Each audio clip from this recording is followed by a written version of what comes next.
ایک اہم اور بہت ضروری چیز یہ ہے کہ اللہ تبارک و تعالیٰ نے ہم کو خیر امت بنایا، کنتم خیر امت اخرجت للناس۔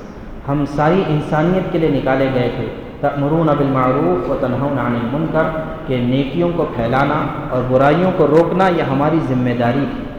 لیکن آج افسوس یہ ہے کہ ہم نے اس ذمہ داری کو نہیں نبھایا، اور ہم پر یہ ذمہ داری تھی کہ ہم اللہ کے کلام کے پیغام کو ساری دنیا میں پہنچاتے، ہم اللہ کے نبی صلی اللہ علیہ وسلم کے پیارے اور پاکیزہ طریقوں کو تمام انسانوں کے سامنے پیش کرتے، لیکن ہم نے ایسا نہیں کیا۔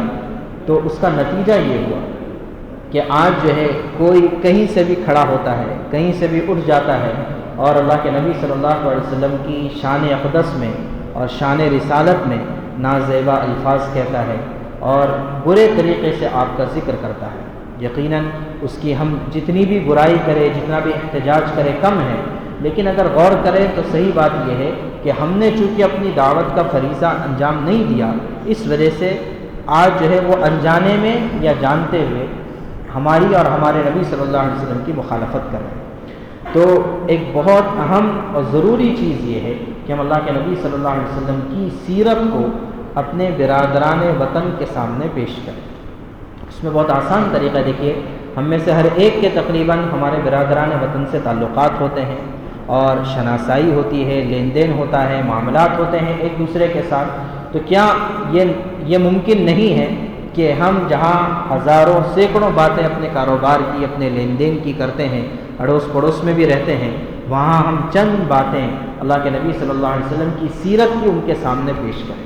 اور بہت آسان ترتیب ہے عملی دعوت، کہ ہم عملی طور پر دعوت دیں، کہ ہم کوئی عمل کریں اور بتائیں کہ دیکھو ہمارے نبی نے ہم کو یہ طریقہ سکھایا، پانی پینے کا ہم کو یہ طریقہ بتایا، سفر کرنے کا یہ طریقہ بتایا، اور کھانا کھانے کا یہ طریقہ بتایا، بیت الخلاء میں جانے کا یہ طریقہ بتایا۔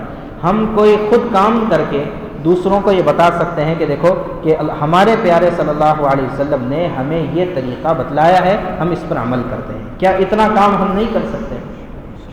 نہیں کر سکتے؟ ہم بالکل کر سکتے ہیں، تو کریں گے انشاءاللہ۔ تو اتنی سی ہم ایک ارادہ لے کر اٹھیں، ایک عزم لے کر اٹھیں۔ دیکھیے مسئلے مسائل تو ہم کو جاننا ہی ہے، یہ جو ہے یہ ہم پر فرض ہے، جس عمل کو کرنا فرض اس کا مسئلہ جاننا فرض، لیکن جو ہے اس کے علاوہ یہ ایک بہت اہم چیز ہے، ہم مسئلے مسائل میں الجھے نہ رہیں، بلکہ یہ ایک اہم اور ضروری چیز یہ ہے، اللہ نے ہم کو جو دین کی ذمہ داری دی تھی، ہمیں جو پیغام پہنچانے کی ذمہ داری دی تھی، ہم اس ذمہ داری سے پیچھے نہ ہٹیں۔ تو لہٰذا ہم ایک ارادہ لے کر اٹھیں، ایک عزم لے کر اٹھیں کہ انشاءاللہ ہم اللہ کے نبی صلی اللہ علیہ وسلم کی سنتوں پر سب سے پہلے خود عمل کریں گے انشاءاللہ، خود عمل کریں گے اور پھر انشاءاللہ اس کو دوسروں تک پہنچائیں گے۔ اس میں 3 سنتوں کا خاص طور سے اہتمام، 3 سنتوں کا خاص طور سے اہتمام۔ مردوں کے لیے 2 سنت، عورتوں کے لیے 1۔ مردوں کے لیے سنت سب سے پہلے داڑھی کی سنت، کہ ہم میں سے ہر ایک ارادہ کرے، آج عزم کریں کہ ہم انشاءاللہ اپنے نبی صلی اللہ علیہ وسلم کی اس سنت کو اختیار کریں گے انشاءاللہ۔ اور دوسری سنت ہے ٹوپی کی سنت۔ بظاہر دکھنے میں بہت چھوٹی سنتیں ہیں، لیکن یہ وہ سنتیں ہیں کہ جس سے دیکھو سنتوں میں رعب ہے، اور اس سے ایک رعب پڑتا ہے۔ آج دیکھیں ہمارے یہاں پر بہت سے مسائل ہیں اکثریت اور اقلیت کے، کہ ہم کو اقلیت میں شمار کیا جاتا ہے، اس لیے کہ ہمارا کوئی آئیڈینٹیفیکیشن نہیں ہے۔ اگر ہماری آئیڈینٹیفیکیشن ہو جائے تو انشاءاللہ کوئی ہم کو اقلیت میں نہیں کہے۔ ایک قوم ہے ہمارے یہاں پر جو مشکل سے 1% ہوگی، لیکن وہ اپنے پگڑی کے ساتھ ہوتی ہے تو ہر جگہ پر نمایاں نظر آتی ہے اور ان کی آئیڈینٹیفیکیشن ہوتی ہے۔ اگر مسلمان ان 2 سنتوں کو اختیار کر لے، ایک ٹوپی کی سنت، ایک داڑھی کی سنت کو، تو ظاہر ہے کہ ساری دنیا میں اور اس ملک میں خاص طور سے اپنی آئیڈینٹیفیکیشن قائم کر سکتے ہیں۔ اس کی وجہ سے ہمارے بہت سے انفرادی اور اجتماعی مسائل حل ہو سکتے ہیں۔